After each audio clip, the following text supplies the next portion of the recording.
The book you are listening to is from the future, as am I.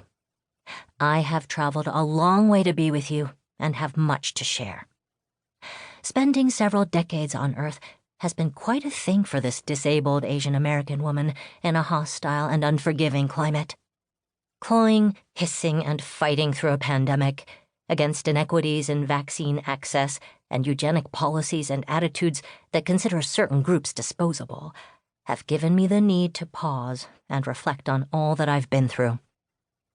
I have fought these battles for the bare minimum of existing in the same space with you all. I realized in 2020 that the time to tell my story was now or never.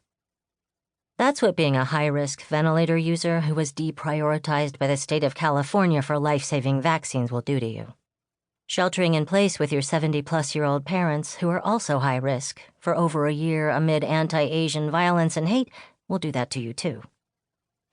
Instead of having a mediocre white man's midlife crisis and buying a combustible self-driving Tesla or investing in cryptocurrency for true freedom, I decided to write a memoir at this age. The age I was never supposed to reach, during a time I was never supposed to occupy.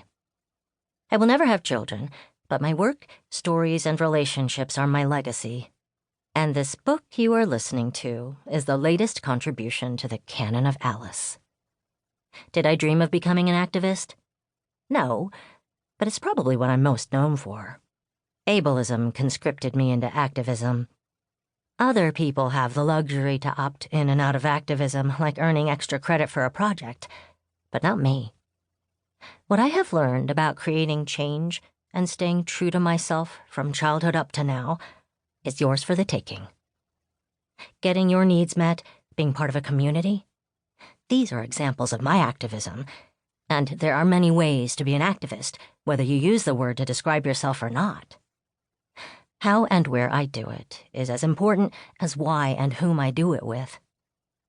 Being agitated and dissatisfied is an activist mood. Activism is undervalued, unsustainable, and unrelenting.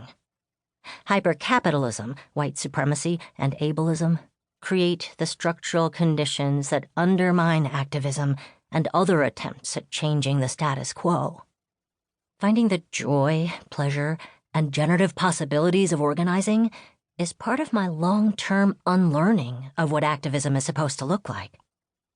Unlearning and building anew is activism as well. Living under multiple existential threats, I've seen how marginalized communities care for one another and find solidarity across movements. Because at the end of the day, no one will remember and save us except us. I say this as a longtime resident of San Francisco who cannot remember the last time there was a torrential thunderstorm, but who's had to deal with rolling power outages and days of smoke-filled air from wildfires several years in a row.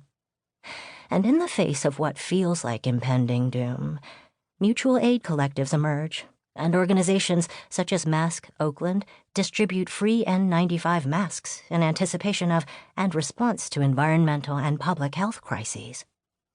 We can and will do better if we follow the principles of disability justice as outlined by Patty Byrne, the co-founder and artistic and executive director of Sins Invalid, who believes interdependence is a strength as we meet one another's needs. All bodies are whole and perfect as they are.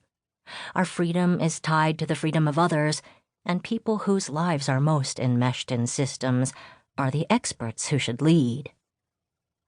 Year of the Tiger is divided into 7 sections: origins, activism, access, culture, storytelling, pandemic, and future. It is a collection of original essays, previously published works, conversations, graphics, photos, commissioned art by disabled or Asian American artists, and more. I hope you will find this audiobook fun, and if you have the print book, something you will color in, mark up, highlight, scribble on, fold into dog-eared pages, and give to others. I liken it to a mashup of scrapbook, museum exhibit, magazine, creative writing assignment, and diary, just without the glitter gel pens or stickers.